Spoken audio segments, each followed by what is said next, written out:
This is the Religion Unplugged podcast. I'm Matthew Peterson, editor of the show. This July, the United States will celebrate its 250th year as an independent nation. The Founding Fathers established the United States on the foundation of the ideals they believed in. The Declaration of Independence famously says, "We hold these truths to be self-evident, that all men are created equal, that they are endowed by their Creator with certain unalienable rights, that among these are life, liberty, and the pursuit of happiness, that to secure these rights, governments are instituted among men, deriving their just powers from the consent of the governed." Here we see equality, justice, and the knowledge of a Creator being upheld and dignified. We see similar themes in the Constitution. Its preamble reads, "We the people of the United States, in order to form a more perfect union, establish justice, ensure domestic tranquility, provide for the common defense, promote the general welfare, and secure the blessings of liberty to ourselves and our posterity, do ordain and establish this Constitution for the United States of America." Again, justice appears, as does peace, perfection, and blessings. All of these ideas are deeply intertwined with religious principles, and this remains true despite the great variety of belief present among the Founding Fathers. While some were certainly Christians, many of those were skeptical Christians, and many others were deists. But for the Founding Fathers, these were not principles that only religious people could respect. They were common virtues, ideas that all Americans ought to see as essential to a flourishing society. But while this virtue is baked into the very founding documents of our nation, what does its role look like in politics today? To find out, I spoke with Stephanie Slade. Stephanie is a senior editor at Reason magazine and the author of an upcoming book called Fusionism.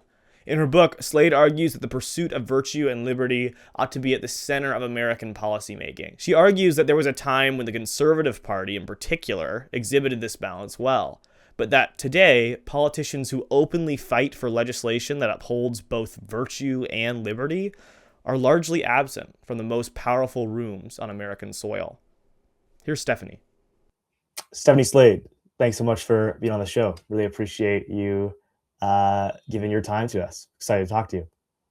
Yeah, happy to be here. Thank you. I think to start out, there's a very obvious question I have to ask, which is, what is fusionism? That's the name of your upcoming book. It's a word that most people are not going to be familiar with. I definitely wasn't when I first heard it. What are you talking about?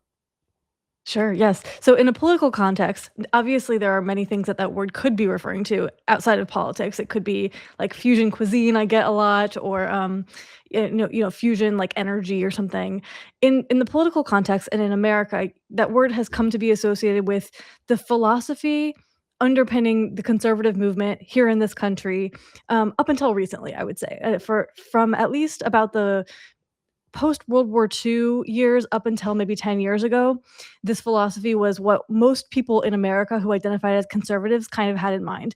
It was a consensus position. And it's basically in a very brief, overview, I would say fusionism is the idea that both liberty and virtue are necessary for human flourishing. And so we need to care, if we want there to be a flourishing society where people can flourish, we need to care about protecting and defending both liberty and virtue, and not just one or the other of those two things, and certainly not neither of those two things. Totally.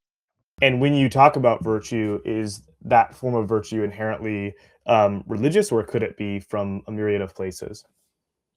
The way that I think most conservatives in America have historically talked about it is that it is an understanding of virtue that's rooted in the Judeo-Christian tradition. Now, it doesn't mean that you have to be a Jew or a Christian to believe those things, to believe that there is a sort of wisdom that's been handed down through that tradition, and that conforming your life to those precepts and those tenets is the best way to pursue virtue and therefore pursue flourishing. You don't have to be religious yourself necessarily, but most conservatives traditionally have been, and I think that's not a coincidence. I think that there's this Judeo-Christian understanding. It presupposes the idea that there is something beyond ourselves that we are trying to conform our lives to, and that we are striving for. And so there is a sort of metaphysical component to this, or supernatural component to this, for most people. The idea, again, that we were created by someone, and that we have a certain nature as a result of the fact that we were created by God in his own image. And because of that there are certain choices that will conduce to our flourishing and that will lead to our happiness.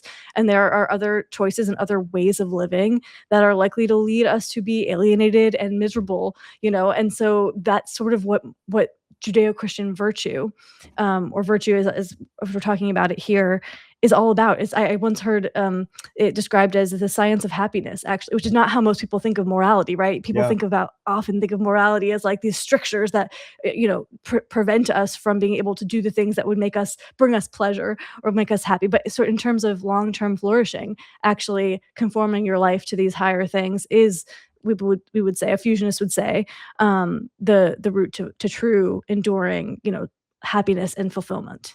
Hmm. Yeah.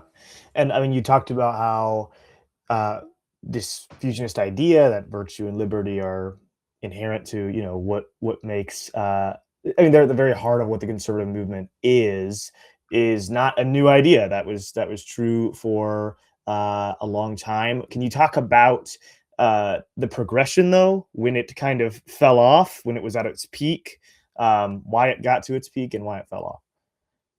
The conservative movement in America sort of came into its own in the years after World War II. So, in National Review magazine, for example, the sort of flagship conservative magazine, was founded in 1955. Many other of the big institutions that we think of as associated with the conservative movement, think tanks, publications, advocacy organizations, student groups like Young Americans for Freedom, these groups were all founded in those few decades right after the end of World War II. And this idea uh, was very much influential. It became a sort of consensus position. If you look at the mission statements, I think it's fun to sometimes read back through the original mission statements of all these different institutions. You'll often find liberty and virtue, and sometimes phrased in different ways, but personal responsibility, ordered liberty. These ideas will often be right at the core of the mission statements of these various organizations. The Heritage Foundation, the Intercollegiate Studies Institute, um, uh, the American Conservative Union, which is the organization that puts on CPAC every year. They were all very much rooted in this idea of liberty and virtue. It's built into their DNA, or it was certainly at the time that they were founded in that era. However, I think a really important thing to mention is that the people who were saying we believe in liberty and virtue and we want to build a movement around the purpose of defending those things, they didn't believe that they had just invented this concept themselves. So the guy that's most closely associated it was a guy named Frank Meyer. He's sort of been forgotten in the years since he died, but he was an influential and important writer and editor at National Review in that period. And he wrote about this idea of liberty and virtue that came to be known as fusionism. So I sometimes refer to him as the godfather of fusionism. But he would have been the first to say, he was writing about what he thought was an idea that infused what it meant to be an American. And he believed that the American founders were themselves fusionists. They were people who believed in both liberty and virtue, and that those two things came together in a very unique and historically unprecedented way at the time of the American founding. The founders were trying to bring together the sort of classical liberal tradition of limited government, rule of law, separation of powers. But they were also, in many cases, very deeply spiritual men. And they knew, whether or not they were personally religious, they all knew that if we didn't have a virtuous society, it was very unlikely that this sort of limited government free society that they were trying to build would survive. So everybody has heard some famous quotes by people like John Adams, who once said, "Our Constitution was built for a moral and religious people, and it is wholly inadequate to the government of any other." In other words, if the people aren't virtuous, if they don't have that Judeo-Christian sort of moral formation, then it's very unlikely that this Constitution will survive. So anyway, the point was that fusionists tend to believe that this is not something that, even though the conservative movement as we know it came into being in the 20th century, that this sort of fusion of liberty and virtue was actually present at the time of the American founding. And so in many ways, again, when you're talking about what does it mean to be a conservative in the American context, conservatives in like an old world European context might be trying to preserve ancient institutions from those places, like a monarchy, aristocracy, an established church. But here, conservatives are trying to preserve and defend the institutions and norms associated with the American founding. And so it's that combination of liberty and virtue that was there at the founding that's so important. And anyway, so that it's deeply historically rooted in the minds of fusionist conservatives. And again, I would say that was most conservatives in this country for a period of, I don't know, 60 or so years, up until about a decade ago, when I think it's fair to say that a real schism opened up on the right between people who still identify as conservatives, and maybe they may or may not use the word fusionist. They may or may not have ever heard the word fusionist, but they, generally speaking, believe in that marriage of those two values and defending both of them. They're sort of classically liberal, again, very concerned about limited government and rule of law, generally in favor of free markets, while also caring a lot about sort of developing moral character and that sort of thing. And then there's people on what I would call the other side of the liberalism schism, who say, we just reject this idea of liberty and virtue. We either don't think that they are both necessary for human flourishing, we think that they're at odds with each other, and in fact, too much liberty is making us less virtuous, and so we need to sacrifice the liberty in order to get more virtue. Or they say politics is just about winning power and using it to get our way. It's a sort of it's just a game to see who will impose their values on everybody else. And so we should stop thinking in terms of principled philosophical motivations, and realize that all that matters is defeating the left at any cost. So all those kinds of ways of thinking about politics are, I would call anti-fusionist. They reject the idea that what the main thing the conservative movement exists to do is to defend those two values. And that schism has opened up in the last 10 years or so, and I think there's a lot of people on both sides of it these days. I don't think that it's necessarily a foregone conclusion which side is going to be the one that sort of determines the future of the movement. I think that's very much a live question and open debate still right now. Yeah, and I think a lot of people are easily persuaded that the conservatives have altered what they view to be virtuous, or maybe fully recycled virtue in its traditional form. But I think the concept of liberty is a little bit more nuanced and less obvious. And I'd love for you to talk about how you've seen conservatives also compromise on this value.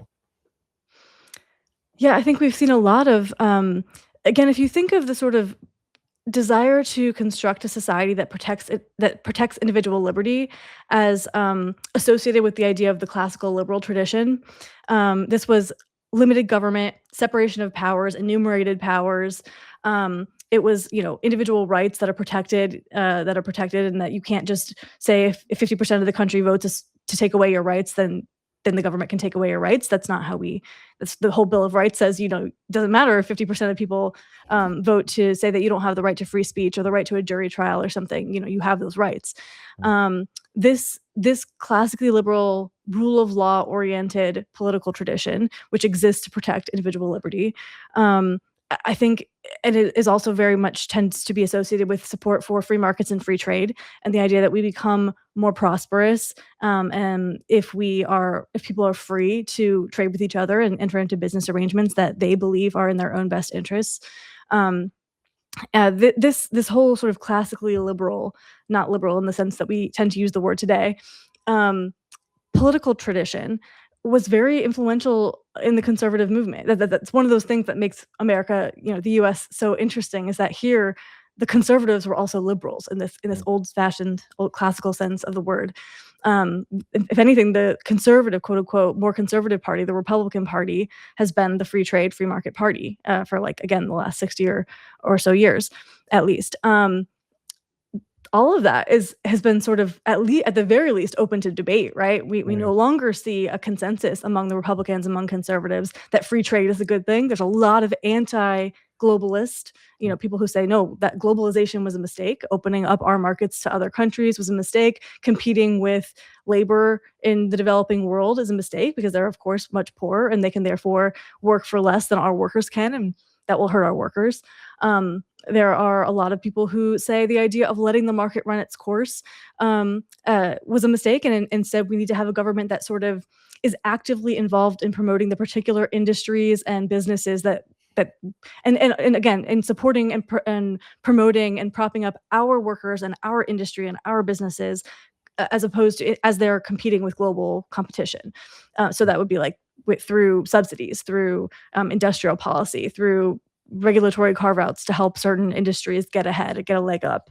All of that is a rejection of the sort of classical liberal idea of liberalizing economics, liberal markets, liberal trade, where you're letting people make decisions, letting the people who are entering into those business decisions decide: do I want to buy American? Do I want to buy a German car? Do I want to buy a Japanese car? Or whatever the case may be. Whereas what we're seeing now, of course, is tariffs, protectionism, industrial policy, even some stuff that is quite far out there in the Trump era, like essentially having the government demand a 10% stake or quote unquote golden share in private corporations, where government then has the right to essentially dictate to the company, to these large companies like Intel or something, how they'll be operated. All of this is a huge departure from the commitments to economic liberty that was always considered to be an important part of the classical liberal tradition. It's taking away individual people's economic freedom. So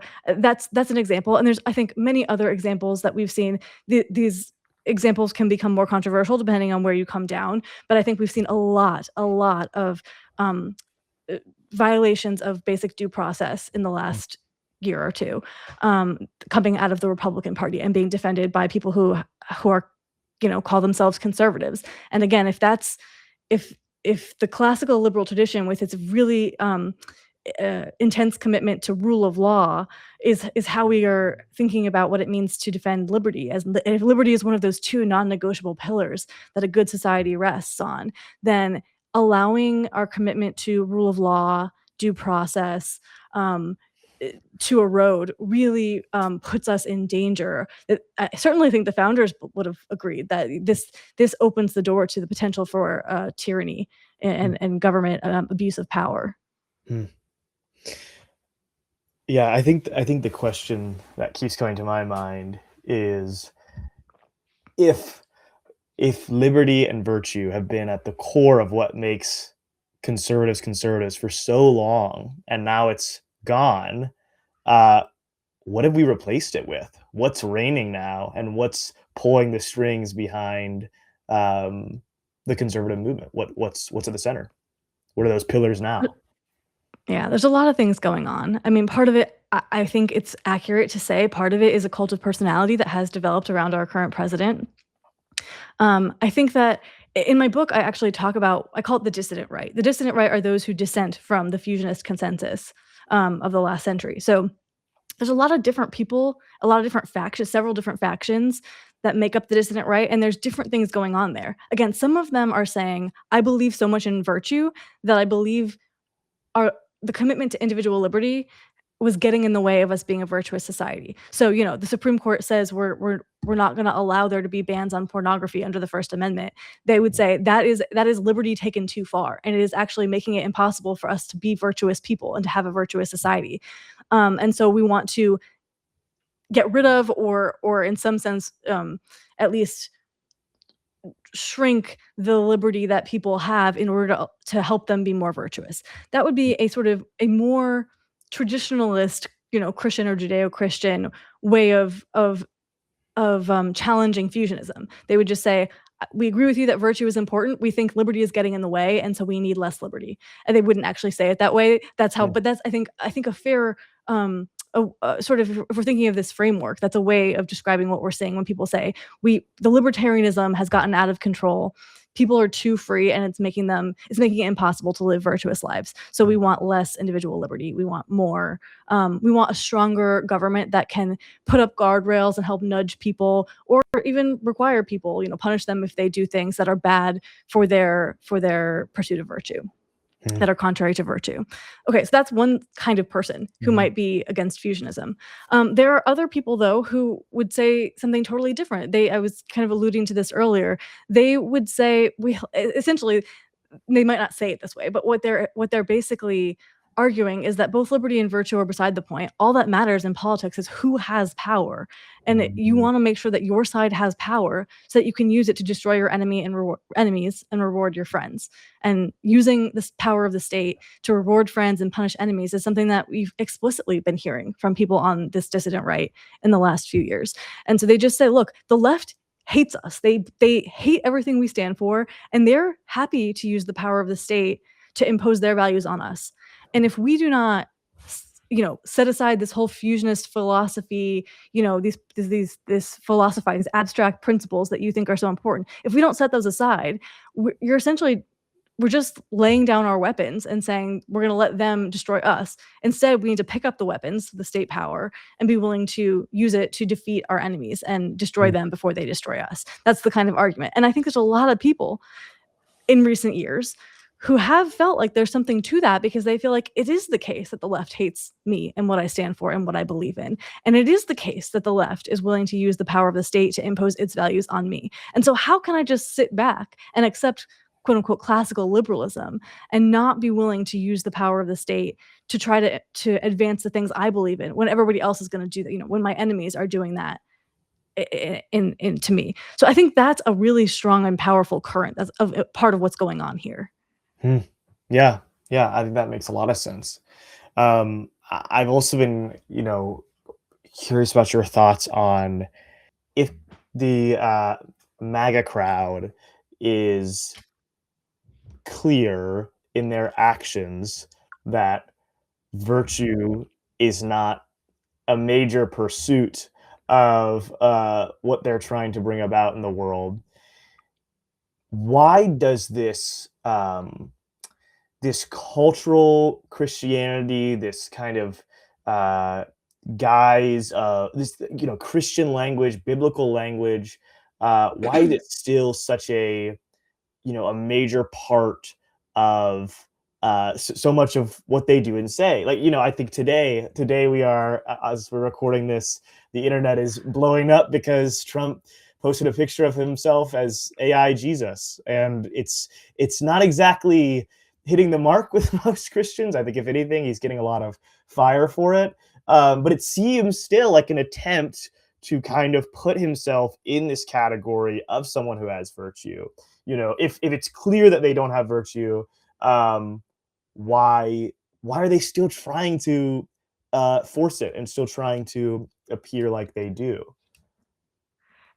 There's a couple different things that are going on at the same time. One of which is I actually think the fact that there is so much backlash that the president is currently getting to that AI Jesus image that he shared.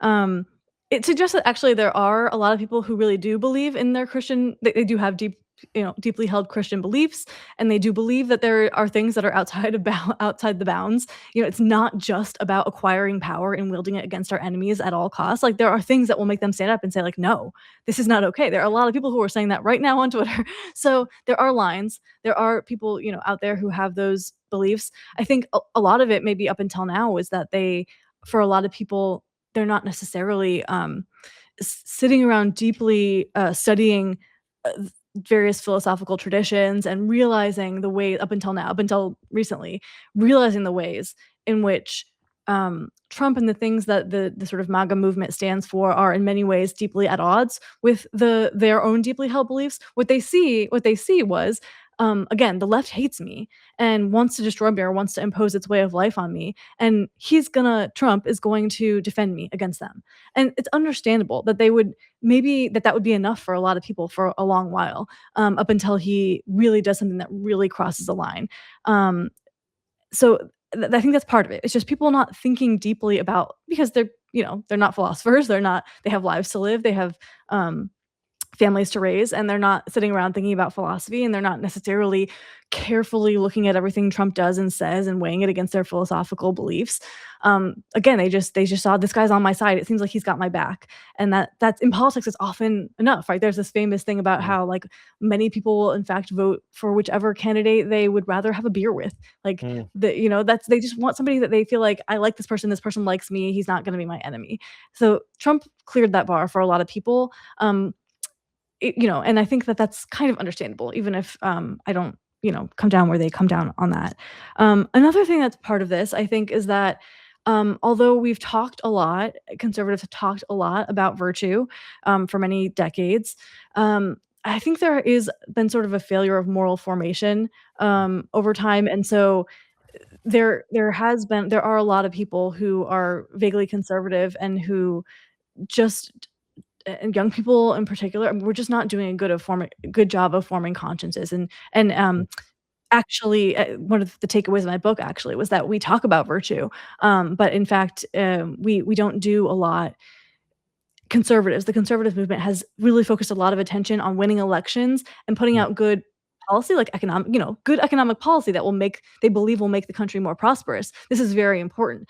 But conservatives as a movement as a whole, or the right of center as a whole, even more broadly, because I'm a libertarian, so I would say, libertarians are certainly guilty of this. We tend not to think about and talk very much about what is what does it actually mean to be virtuous? What does mm, virtue actually require of us? What can we learn from the past? We talk about tradition, we talk about virtue. The conservatives talk about tradition and virtue. Libertarians tend to not talk about those things as much.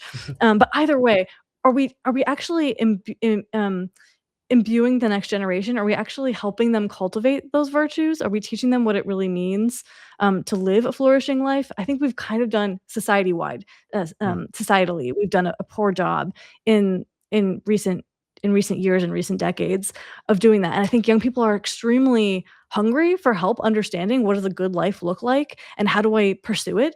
And we just have not done a very good job, again, as a society, of prioritizing that question and giving answers to that question. So there's a lot of people who just don't even know what they're supposed to believe and how they're supposed to be living at all. And they're going out and looking for answers. And in some cases, their search for answers are taking them to sort of dark corners of the internet where mm, people are offering answers that are really bad and dark and poisonous answers, in my opinion. But there's some answer, and instead, and that's better than no answer at all, I think, for a lot of people. So we got to do a better job, I think, again, like really talking and grappling deeply with what does pursuing virtue or cultivating a virtuous culture and society, what does that actually mean, and how can we actually do that?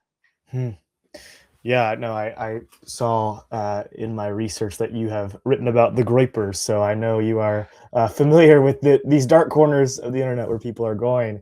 And I think that's great that you um, bring that up because I'm curious what in your mind um, is the path forward to helping instill virtue in young people and changing the way that conservatives do that because I mean, and I wonder if there is a connection with the general conservative stereotype that you know we don't want the government, and in some ways political party might feel related to this. We don't want them to shape how we live and who we are, and that needs to come from independent sources, from non government regulated sources. I'm wondering if you see that as a connection to why it's been hard to start anything that kind of keeps the government at arm's length while still operating through the means of a political party to instill virtue. I totally agree that this can't be done by the state. The government cannot make people virtuous. Mm, Because the very nature of government, of the state, as the philosopher Max Weber famously defined the state as the entity with a monopoly on the use of violence in society. mm, Everything the state does is by its very nature coercive. mm, You don't really have a choice about whether or not to pay your taxes or to follow the laws. You will be punished if you don't abide by the laws. And that is not the sphere of life through which we should be trying to teach people to be virtuous or make people virtuous. It has to happen through the non-governmental sphere of life. It has to happen through civil society. It has to happen at the level of individuals, families, neighborhoods, churches, social institutions of all sizes and kinds. But all of those things that I just named are things where we don't get to use coercion or violence against each other, right? I mean, with I guess the one exception being a parent gets to coercively tell a child, a minor child, how to live. But the rest of the time, we don't get to use coercion or violence in that way that the state gets to use it. And therefore, that is where we need to be fighting the battles of pursuing virtue, of restoring virtue to the conversation, of doing that moral formation and education. It has to happen outside of when I say we need to care about this, I don't mean like the Republican Party. I mean, I think individual Republicans need to care. I think individual people who identify as conservatives need to care. I think we need to be all thinking a lot harder about how can I do a better job of evangelizing in my community, among my friends and family, out in the world, the things that I believe lead to human flourishing. But I do not think that we should be looking for ways to change the law to make people be more virtuous. I think that's a big mistake. And that actually was a central tenet of, I mentioned Frank Meyer earlier, who was the godfather of fusionism.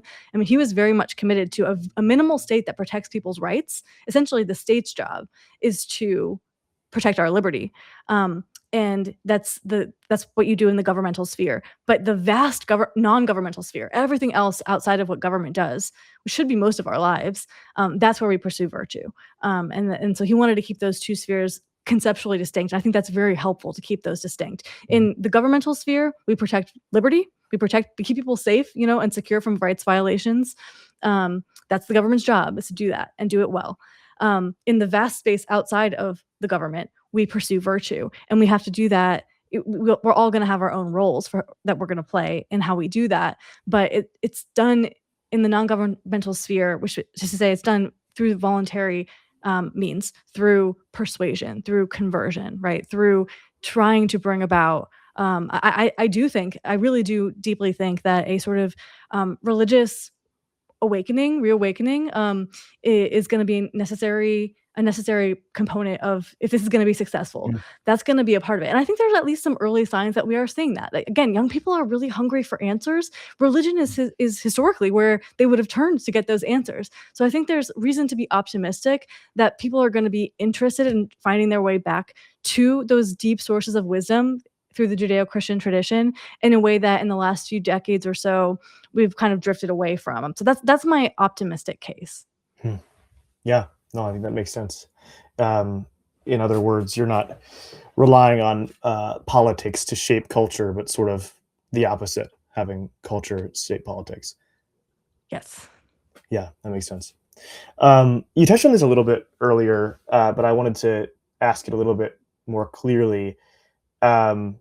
In your mind, what does involvement in a conservative party that is shaped by inherently religious values look like for someone who is not religious or is from a non-Judeo-Christian religion, whether that's Hinduism, Islam, or one of the millions of other faiths that people have? What does that sort of look like?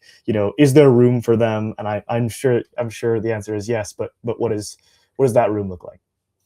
Yeah, I mean, I would say emphatically yes, for the reason that I was just articulating a minute ago, which is if you accept the idea that the purpose of government, and therefore politics, is to keep people free, to basically protect people's basic rights and liberties. So to make sure that we are all safe from criminals and from, an invading foreign army, and to operate our court system so that we can settle disputes peacefully without, again, resorting to violence. Government has to do those things.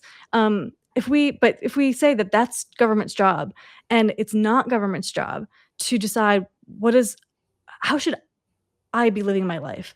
What should my moral choices look like? How should I be engaging with my friends, my family members, my neighbors, my church? What obligations do I have to those around me, and moral obligations to those around me and to God?